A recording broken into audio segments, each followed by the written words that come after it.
Can you guys hear me okay? Oh, the mic is on. Awesome.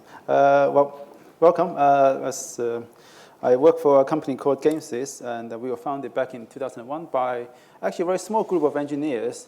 And since then, we've had continued growth. And today, we employ over 1,000 people globally. And we are one of the market leaders in the real money gaming side of industry, which is very lucrative as well as very competitive. And we handle over $5 billion in turnover every year. We were the first company to be invited by Facebook to launch real money gaming on their platform. In the social team where I work, we focus on building freemium model games for a more social audience compared to the real money side of the business. And when I joined them back in 2010, we had 5 people sitting in a corridor. And since then, we have, again, grown massively. And we've got 100 people in our team now alone. And we're all working on a number of different multi-platform games, including Jackpot Slots, Bingo Lane, and geolocation-based MMORPG game called Hippy Monsters. And personally, I think this is actually a very interesting space to be in right now. This is where a lot of the things that you've heard about the last 2 days, things like big data analysis, NoSQL databases, all kind of different functional and non-functional and all languages. This is where it all comes together. And these are technologies that we work with on a day-to-day basis. For today's talk, I'm going to focus on F# and the role that it plays in our backend stack. Is everyone familiar with F# here? OK, a few hands. For those of you who are not familiar with F#, it's a functional first language from the ML family. It's functional first because whilst the language encourages you to write code in a functional style using immutable states and organizing your code around functions and composition, it does allow you to go back to writing code with the OR or imperative paradigms when you need to or when you want to. It's a first-class citizen on a .NET platform and also supported on Mono. So it is possible for you to develop applications that run on Unix, Android, or iOS using F# as well. And at its core, F# is a very simple and small language, in fact. But it does have some very interesting and unique language features, which when used correctly, allows you to write code that's very concise, correct, and allow you to be super productive. And I'll demonstrate with some real-world examples based on our production code how these language features translate to better time to market, efficiency, correctness, as well as ability to tackle complex problems very elegantly. The biggest use of F# in our code base at the moment is in our slots engine implementation that powers our range of social slots games, which include Jackpot Slots and Lucky Gem Casino, and for a brief couple of months, a Playboy branded slot as well. These games are played by millions of players every month, so they're quite popular and there's quite a lot of skill there. The slots engine is really the brain behind the game. It's responsible for enforcing the rules of the games, as well as a strict mathematical model behind every single slot, which ensures the certain percentage that of players' wager gets returned to them over the long term, and also makes sure that the house doesn't lose. We also always make some money at least. Take one of our more popular games on Lucky Gem Casino. This is a Monopoly-themed slots game. Has everyone seen a slots game before? OK, a few hands. So you got your grid of symbols, and you can make your wager at the bottom left. And you can make a spin to make a web server call to see what you win. In this particular game, you also get occasionally special collectible symbols that comes down from the classic Monopoly games that you can take into the bonus game. And we also track your average wager, which are then used to determine your wager size in the bonus game. You can also select a special symbol, and if you win with your special symbol, you get double the payout. And to win in this game, you either get X number of matching symbols on adjacent columns as positioned on that particular line. And you can also get the wild symbols that substitute for other symbols. And when you get lucky and get 3 bonus symbols anywhere on the scene, then it triggers a scatter win and takes you into the bonus game. And when you hit a spin, the engine's got to work out based on the math model behind the scene what symbol should land next, and based on that, work out what you should win based on those symbols, and whether or not we should give you collectible items, and update any average wager size, and to represent the model for this game, and for most of our slots games, in fact, all you need is something similar, simple like this. So at the top, you have a discriminated union, which is the F# feature that's, I think, borrowed from C++. This is saying that to define a symbol, it can be either a standard symbol with some string that's associated with it, or it can be a wild symbol which has got special semantics around how it's interpreted by the engine. When you win, you get some payout, and that payout can be one of some coins with a multiplier, a bonus game, or is that better? Sorry. Is it better now? Cool. Or it can be recursive, and it can be also a list of different payouts. And one of the things that I want to notice, to pay attention to, is this weird symbol after the int64. Looks like a generic type in C#, but what it is actually F#'s unit of measure, which is a way for you to define units that have to be applied, that goes along with numeric values. In this case, it basically just eliminates a whole class of errors related to the misuse of units, like the one that NASA had a couple of years ago when it crashed one of its unmanned Mars rovers because one of the engineers called a function with a float that is in miles rather than kilometers. So with F#'s unit measure, that would have never happened. To represent a win, again, discriminant union with either a line win, which contains the line number, the symbol, and the number of symbols you want on the line, or a scatter win, which tells you the number of the symbol and the number of symbols you've got. At the bottom here, we're representing the state for the player in this game, which using a record type in F#. And a record type gives you a lightweight syntax for defining a class that can easily be pattern matched in F#. And all the members, unlike a class, all the members defined in the record type is immutable by default, but mutability is an option.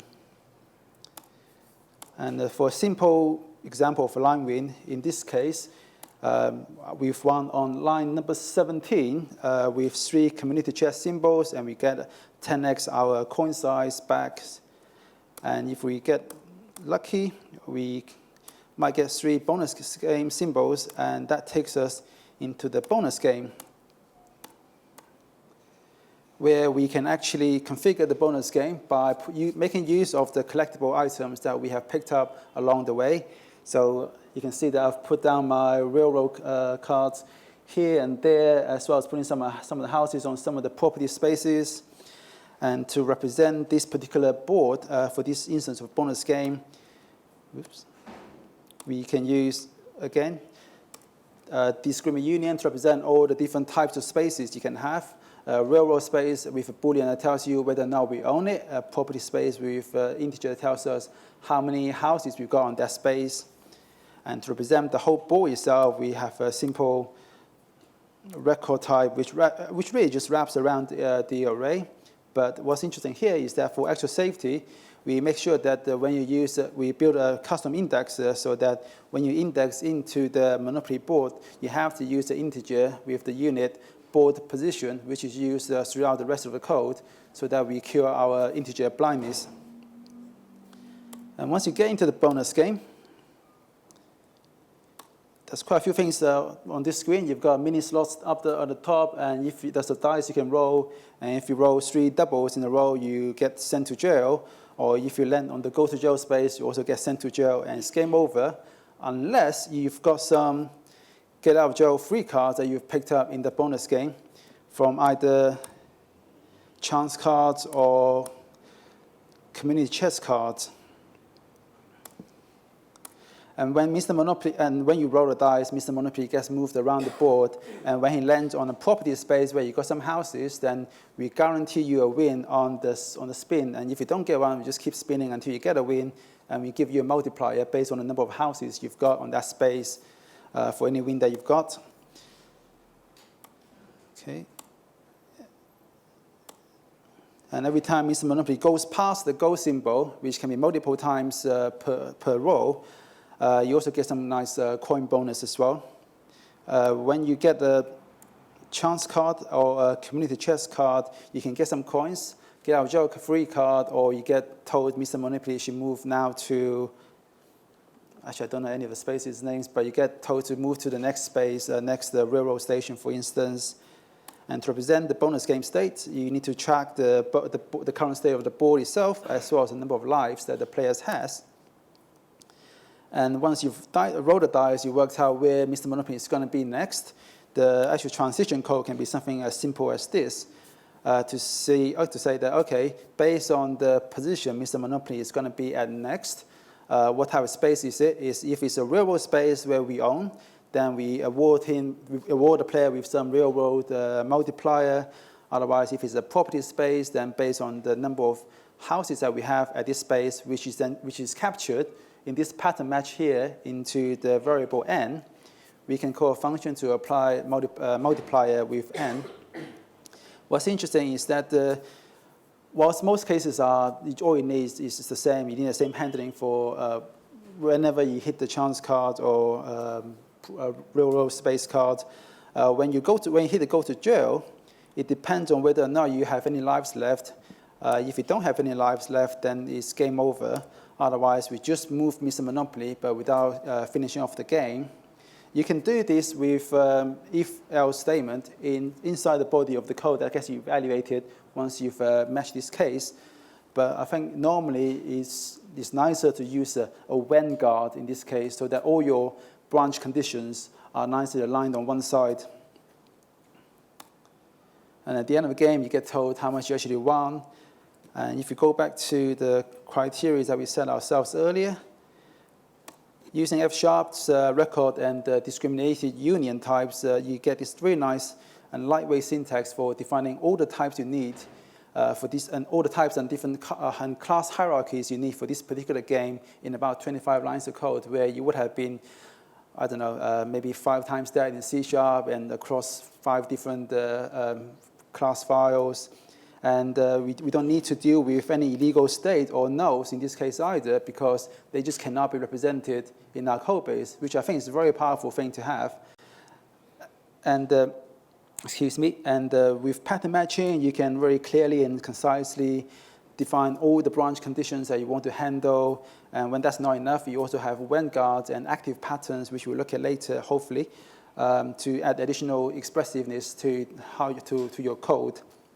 And using unit of measure, you can now prevent yourself from a whole class of errors that's related to the lack of units to describe the numeric values that you've been passed in. Actually, to show you a nice little example of unit of measure. So suppose we have, okay.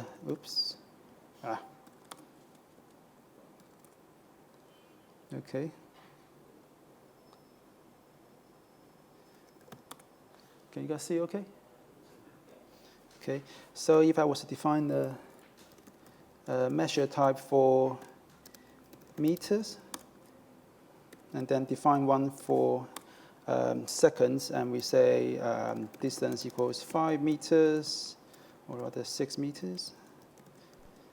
And if we do distance times distance, the compiler works out the actual correct unit is meter squared in this case. And if we say let time t equals 2 seconds, so distance over time is,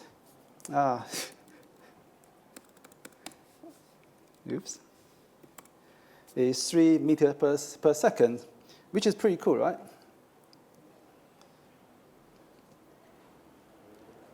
So going back to the, moving on to the next example, where for Hippy Monsters, we actually implemented an actor-based stateful server implementation for our backend. And to show you Hippy Monsters, let me just quickly show you a little promotion video for the game. Oops, sound's not working. Hi, can we turn on the sound?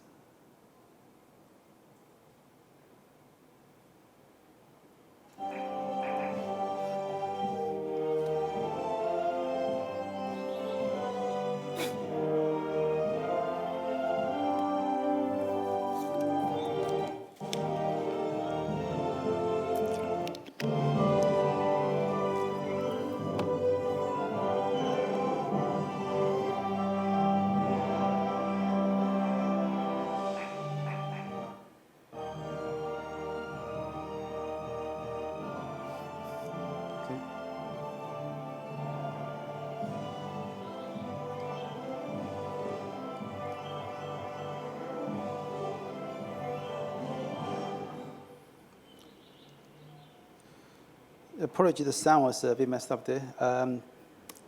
So the game is geolocation based. You get hundreds of spots from all based on real world locations where you can travel to, you can find items, you can meet with your in-game buddies, you can chat with other people, and the things that you picked up along the way, you can take them home, put them in your workshop to make new items. So for instance, I can go to Nottingham, forage some apple tree to get some apple, to go home, and grow some sugar canes in my farm plot, and when they're ready, harvest them, take the sugar canes, put them into my windmill to grind them into bags of sugar, and then take the bags of sugar and the apples and put them into my workshop to make apple juice, which I can then eat to get more energy to keep on playing, or because some NPC somewhere is hungry and is thirsty for apple juice, and he wants me to get some for him.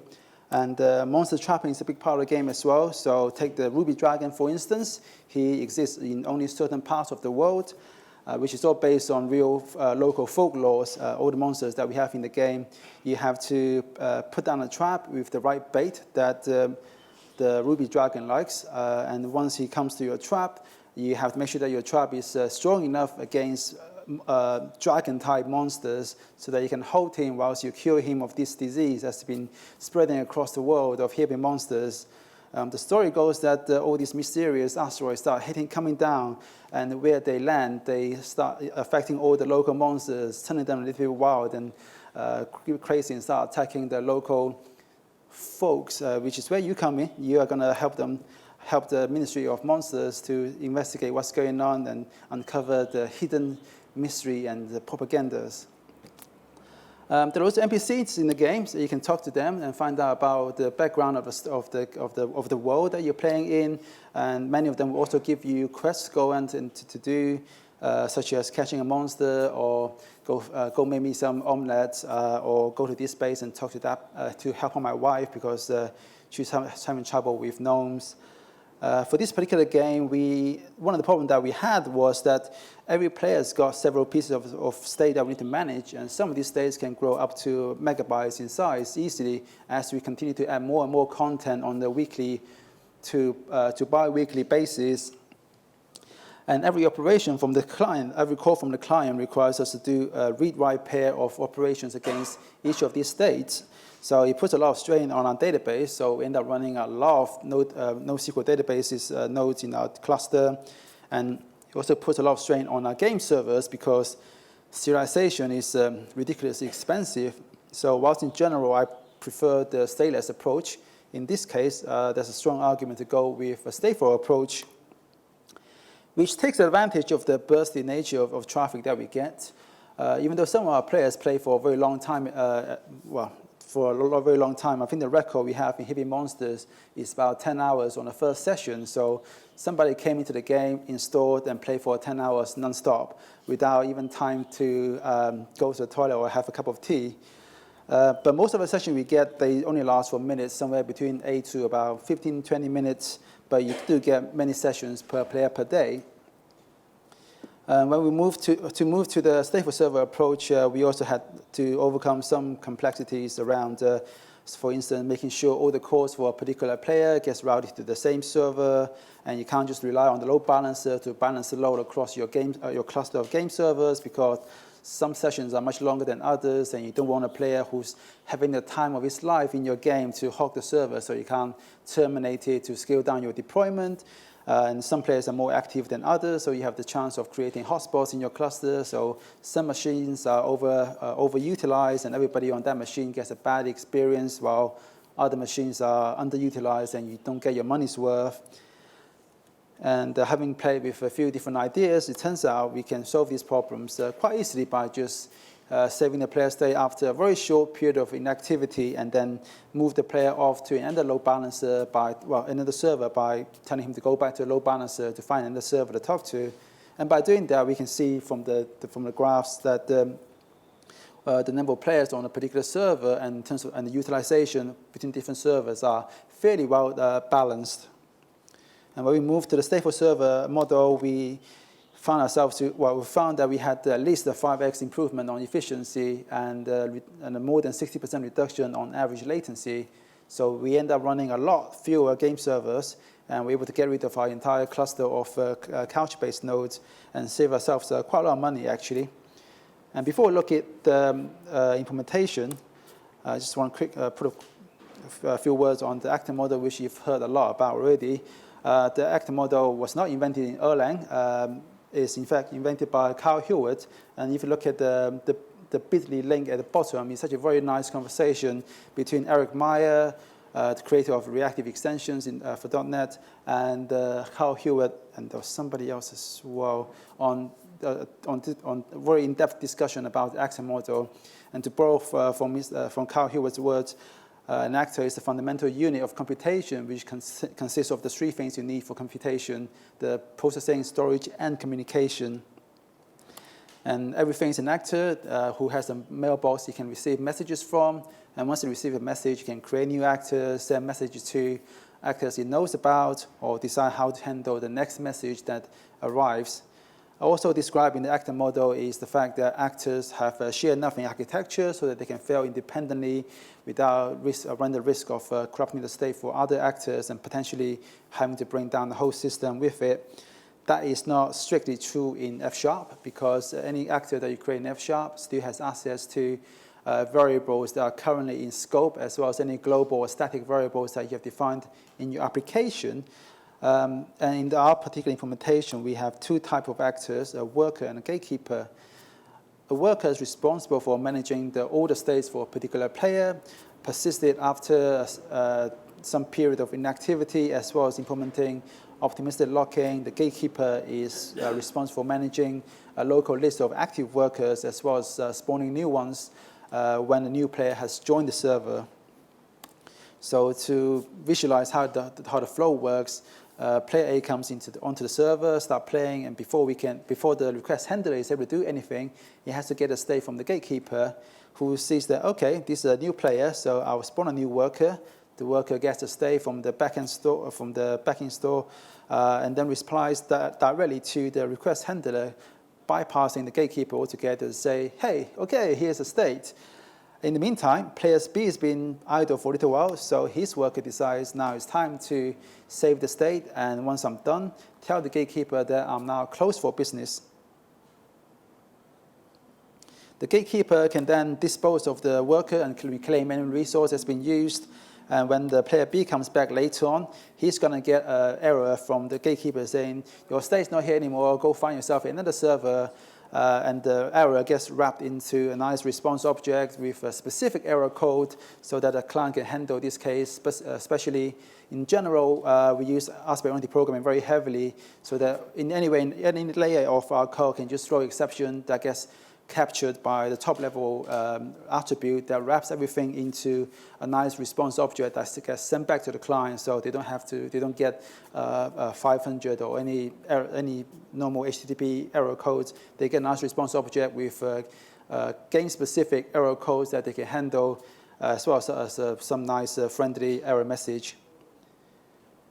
And the model that we use, that we need for this particular implementation, you can see we've got discriminant unions to represent the two types of results, either a success with the state or a failure with the exception.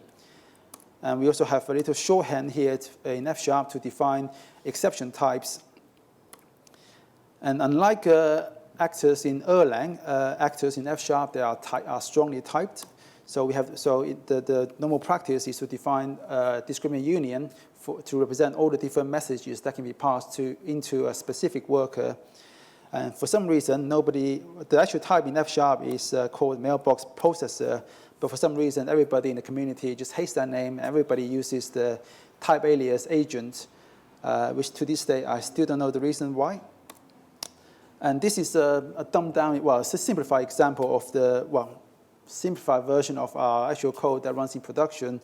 And to start our actor, you simply call the start method and pass it a function that takes a mailbox processor as input. And the first thing we're doing is that we grab the player's state, and then we define two functions which represents the two states that the worker can be in, either working or closed.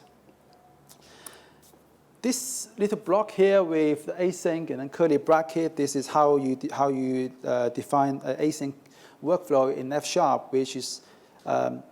which you can think of as the F#'s version of a monad, which allows you to represent some asynchronous computation as a particular type. And inside the async block, you can use this special notation called the let bang variable equals something, and the thing on the right, it returns returns results of asynchronous computation. In this case, inbox tries to receive, waits for a message to arrive in the mailbox with a timeout. If the timeout expires, then it returns none. So you can see that this expression returns async of message option. Option is a type in F# that has got two types, two states. It's a discriminating union, either some value or none, which gives you an explicit representation for the absence of a value without having to use nulls in .NET.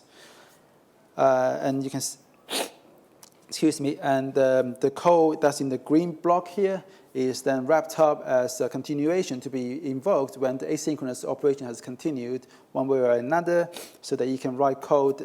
You can write code as we can write asynchronous code as if it's synchronous without using callbacks or writing code in a continuation parsing style. In this particular fashion, is I think that you can write asynchronous operations, asynchronous code a lot more readable. In this case, if the timeout has expired, we're going to get back a none. So we handle it by saving the player state asynchronously, and after that, we switch to the close state, during which any further message that we receive, we just respond with worker has stopped exception, well, error, failure. Otherwise, we're going to get back some message, and then we can use pattern matching to destructure the message itself. And since the message can be either a get or a put, for a simple get, we just respond with the current state and version for the state for this player. If it's a put, then we have to implement the optimistic locking, making sure that if two requests arrive at the same time, around the same time for the same player, the first one then completes to the full, wins, and fail the second call with specific errors that the version does not match what we knew. And in general, we tend to also provide the wrapper methods so that the use of an actor becomes an implementation detail, because when you're doing interrupt with C#, for instance, it's not nice to expose the actual actor as well as all the message types to the outside world. So we tend to wrap everything around in the class, so that to the outside world, all you have to do is call get state or put state with like you do with normal function method call in the C#.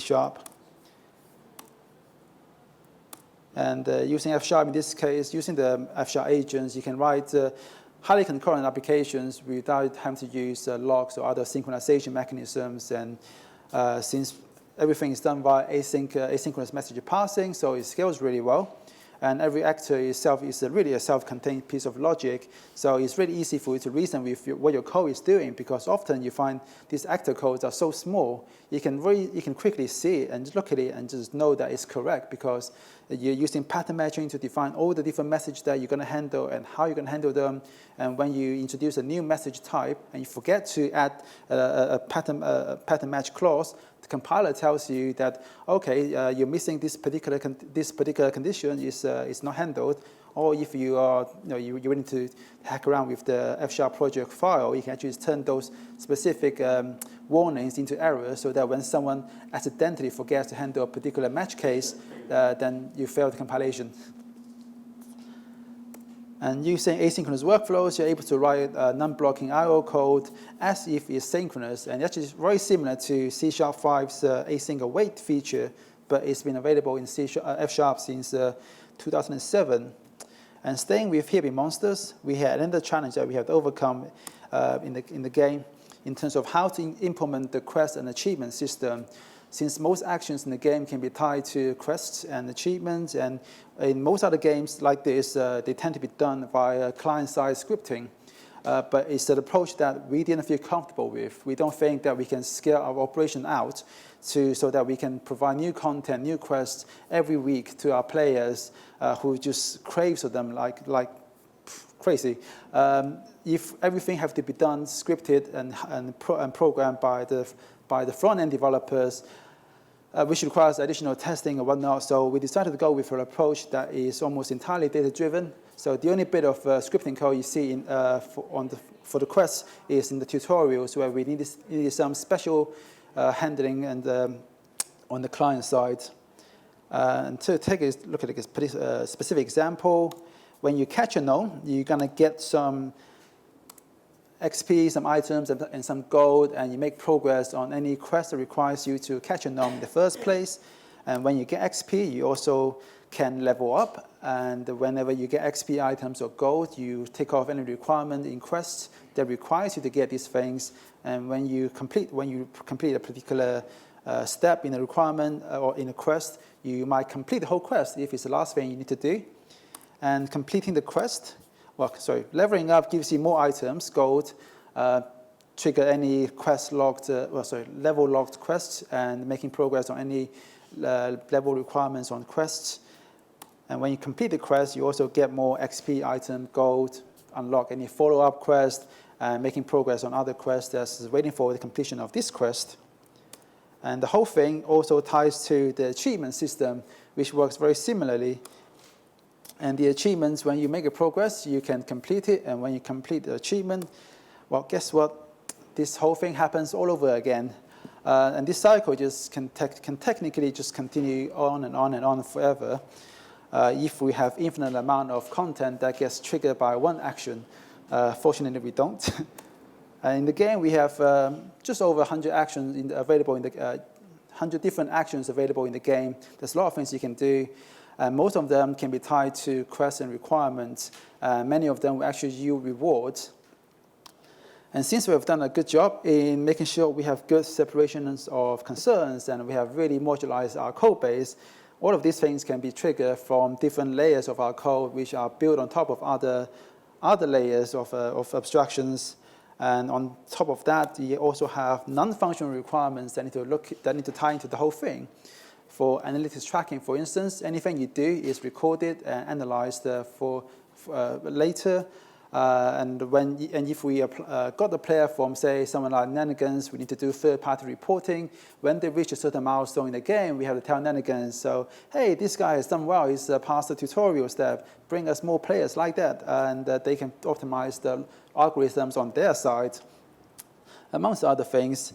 So to solve this particular problem, I had actually looked at a few different potential solutions, including CEP solutions out there, but ended up settling on something that's quite simple, something that looks like a message broker, really. So whenever something happens something interesting happens, we capture that and the context around around that action, and we call it a fact. So catching a gnome is a fact. Getting some item, getting some XP, those are all facts in the game.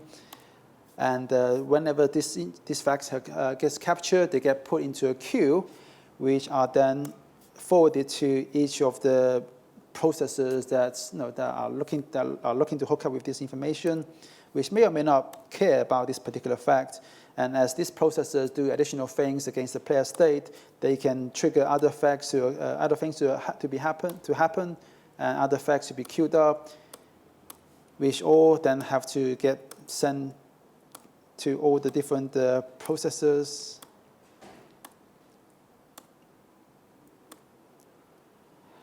And this implementation actually quite simple. It's really easy to understand, and it's quite flexible, so you can make changes very quickly and easily. And you can very easily just add additional types of facts or processors to the whole pipeline. The main downside is that it requires a large amount of facts to make it useful. And if we were to approach this particular problem in the OO style, you can end up with a very deep class hierarchy with hundreds of class files, in lots of different folders. But in F#, you can use a discriminated union. Of course, something like this won't work in this particular case when you've got hundreds of actions or hundreds of different facts you want to track. But to get around that in F#, you can actually use a simple marker interface, which your discriminant union types can implement, so that your processing code can then just work against the marker interface and then do type checking, which is how you do that there with the little column question mark. And then you can also modularize your processing code to handle different categories of facts differently.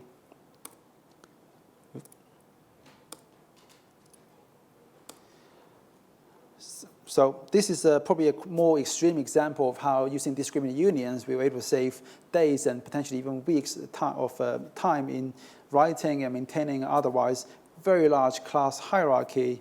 And all the things that we have created, you can easily pattern match against them.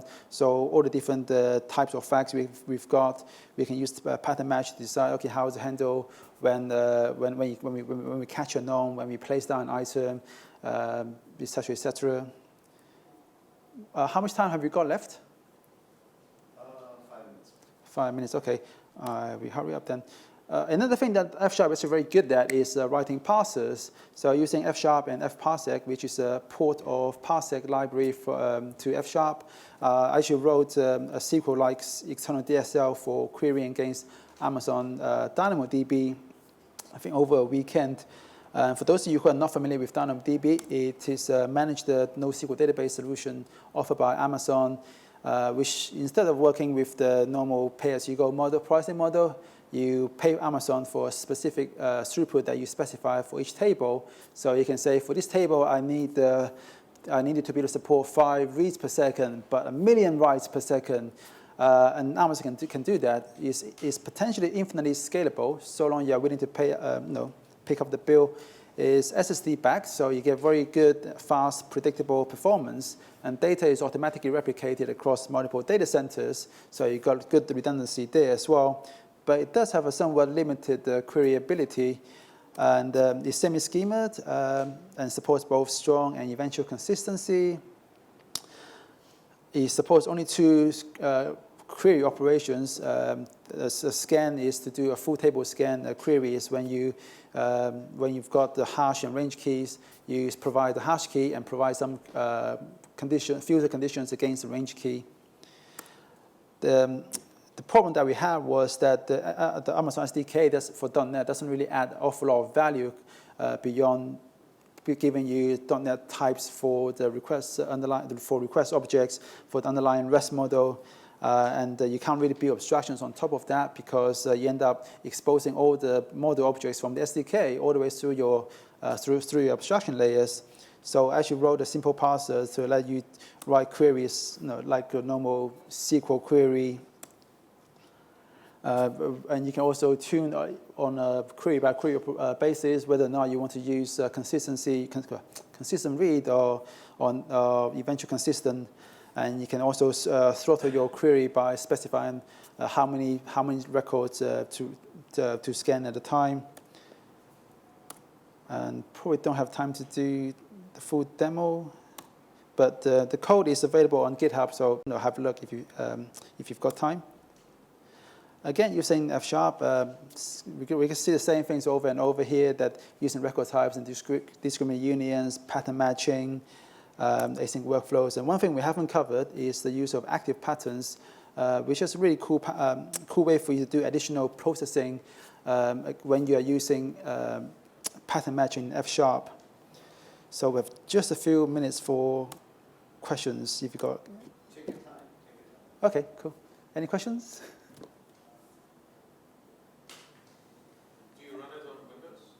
Yeah, we do at the moment for a number of different reasons, actually. For starters, I mentioned earlier that we use aspect-oriented programming a lot, and the framework that we use is called PostSharp. It's got lots of dependencies on the MS build, and on .NET, it's just not really been tested on Mono, so I have no confidence in moving to Mono and making sure that all the things that we do are still going to work. We almost never write try-catch in our code, because we just let it crash and then rely on our attributes to do all the logic that we need when we need to handle anything. And also in our specific particular team, we don't really have a lot of administrator experience with Unix either.